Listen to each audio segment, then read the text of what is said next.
عرض سلام و وقت بخیر خدمت تمامی دوستان. خب امروز میخوایم نرم افزار HTTP رو با هم معرفی کنیم. خب روی نرم افزار کلیک میکنیم. خب پس از وارد شدن تو نرم افزار خب یه صفحه میبینیم که یه حلقه بزرگ بالای سرش داره و یه سری اطلاعات رو پایین نوشته که شامل IP و پورت رو به ما مشخص کرده. روی قسمت پورت که میزنیم صفحه میچرخه و یه بارکد به ما میده. خب حالا بریم وارد قسمت تنظیماتش اول بشیم که با هم ببینیمش. قسمت سرورگ سرور کلیک میکنیم و داخل قسمت سرورگ سرور ببینید که چندین تا پارامتر رو داریم که مثلا میتونیم ما RSS بذاریم یا سیستم دیگه ای باشه. همچنین قسمت پورت میتونیم پورتمون رو عوض کنیم.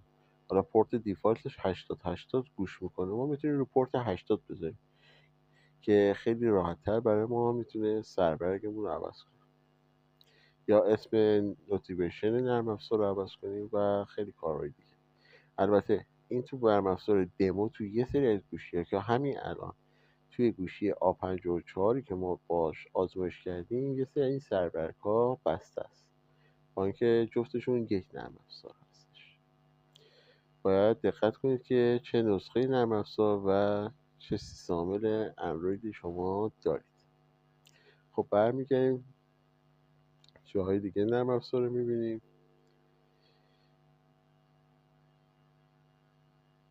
توی این صفحه هم یه سری توضیحات خلاصه داده و صفحه اول. تو بخش صفحه اول روی گزینه دایره شکل کلیک کرده.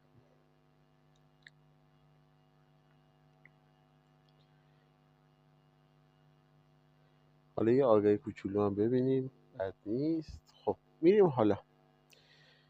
شما الان یه فایل شیرینگ دارید که میتونید اون فایلتون رو به صورت وب شیر کنید. حالا من یه دونه کروم میکنم. توی بخش کروممون منتظر میمونیم. اولین بار یه ذره ممکنه سخت لود بشه یا لود نشه. تازه من فیلتر شکنم روشن دارم. توجه داشته باشید اگه به دستگاه دیگر راه دور میخواد بس بشه فیلتر شکنتون باید خاموش باشه. خب یه توضیحات امنیتی پرویت بهمون میده که آقا مثلا خطایی اگه بکنه اتفاقات که میزنه میره. خب همین که تو میبینید فایل های ما که فایل های گوشی دستگاه است، یعنی هر چی که فایلی که تو سیستم گوشی من هستش الان اینجا به صورت اشتراک گذاشته شده.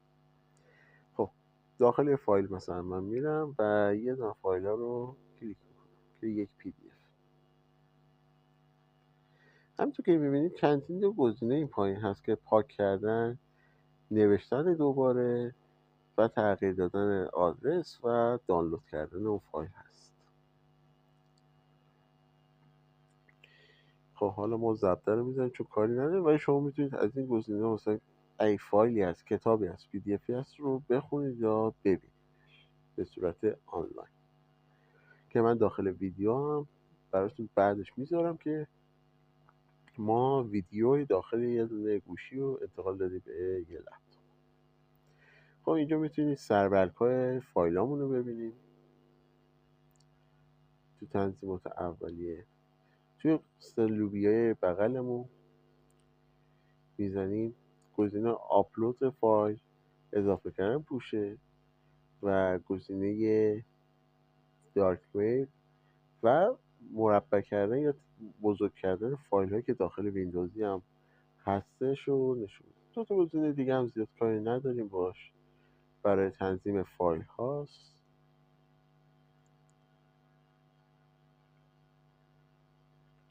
خب حالا من الان قرار این فایل رو توی حالا یه دونه گوشی دیگه انجام دادم، ولی شما میتونید با این نرم افزار یه فایل سرور یا یه دونه هاست برای خودتون درست کنید و از راه دور به فایلاتون دسترسی داشته باشید. راه حل این شکلیه که شما وارد تنظیمات گوشی شده. و پس از اون از گزینه قسمت هات اسپات گوشیتون میتونید به یک لپتاپ دیگه به صورت مستقیم کانکشین و یا به صورت وایفای که الان هم من وایفای وصلم میبینید که آی پی داده و هر کی که توی اون رنج آی پی باشه میتونه فایل من رو ببینه. خوبی این نرم افزار که این فایل ها رو میتونه اشتراک بذاره، ولی یه بدی هم داره که پسورد نداره. نگهش دار. خب اول اینکه گفتم پسورد نداره، ولی پسورد داره ولی قابل تنظیم اونقدر نیست که برای امنیت بالا. این از بدیش. خب و میتونید حتی از راه دور از طریق اینترنت هم به این نرم افزار وصل بشین. حالا نرم افزار رو باید بریزین و یه روتور میکروتیک رو سر و قرار بدید و از طریق آی پی استاتیکتون بهش کانکت بشین و ارتباط فایل بگیرید. تو این ویدیو من قصدم آموزشه. قسمت اول به صورت داخل یا محلی بودن این کار رو انجام بدید که شامل اشتراک گذاری یک فایل شیرینگ که الان انجام دادیم که چه شکلی میتونیم به صورت هات اسپات انجام بدیم. اگر بازدید ویدیو بالا رفت به صورت نتورک رو هم آموزش میدم. خب حالا وارد قسمت چیزمون میشیم که میشه تنظیمات گوشیمون. میتونیم از بالا فراخوانی کنیم، نوار وظیفه بالا، یا مستقیم از تنظیمات گوشی که حالا من از طرف بالا فراخوانی میکنم.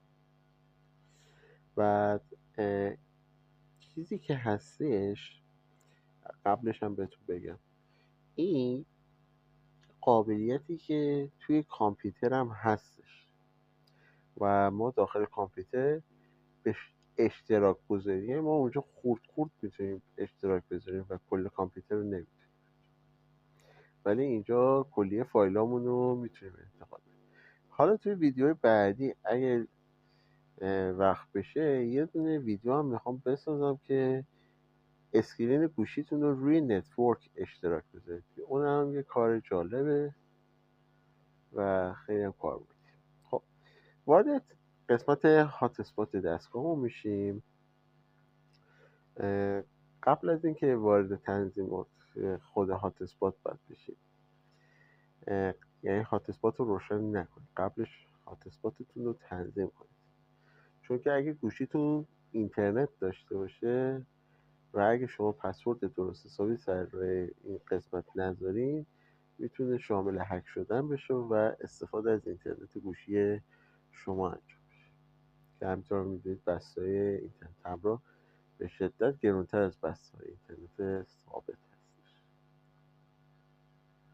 خب توی این بخش قسمت امنیت رو شما باید توی WPS 2 بذاری، بالاترین سطح امنیت توی وای فای نسل 3G. و قسمت SSID رو باید حالت هایپر هم میتونید انجام بدید. خب وقتی این کار کردیم میتونید به یک لپتاپ که حالا من اینجا با یک لپتاپی قبلش وصل شدم و این کار رو انجام دادم. ببینید الان فایل توی داخل لپتاپ داره پخش میشه، ولی من یه آی پی توی رنج نتورک خودم که به صورت هات اسپات هم هستش وصل کردم به لپتاپ و داخل لپتاپ میتونم ویدیو رو میبینم و داخل گوشی فایل رو دارم. یعنی حافظه ای از لپتاپ درگیر نمیشه، فقط حافظه رامش درگیر میشه که جهت پخش ویدیو. چه کار میکنه؟ حالا کنید تو همین گوشی هم من توضیحات میدم. قسمت تنظیمات که میرم میبینید که تنظیمات ما با نرم افزاری که الان من داخل دستگاه خودم دارم یه مقدار فرق میکنه. چه فرقی میکنه؟ قسمت پورتش قفله و بسته است. چرا؟ خب چرا این فایل بسته است؟ به خاطر اینکه من الان وصلم به دستگاه و یه سری گوشی هم حتی کلا اصلا بسته است که این فایل علتش بستگیش اونه که نسخه نرم افزار فرق میکنه. توی ویدیو آینده با هم میبینیم که چجوری این قابلیت رو روی شبکه یا نتورک انجام بدیم و من برای شما توی اونجا با یه دستگاه آی پی تستر یا آی پی سی کامرا و خب با یه اندروید باکس انجام بدیم و حالا تا وقتی که سیستمش گیرم بیاد دیگه بهتون قول نمیدم ولی انجام میدم. با عرض تشکر. خدمات برق فیروزی.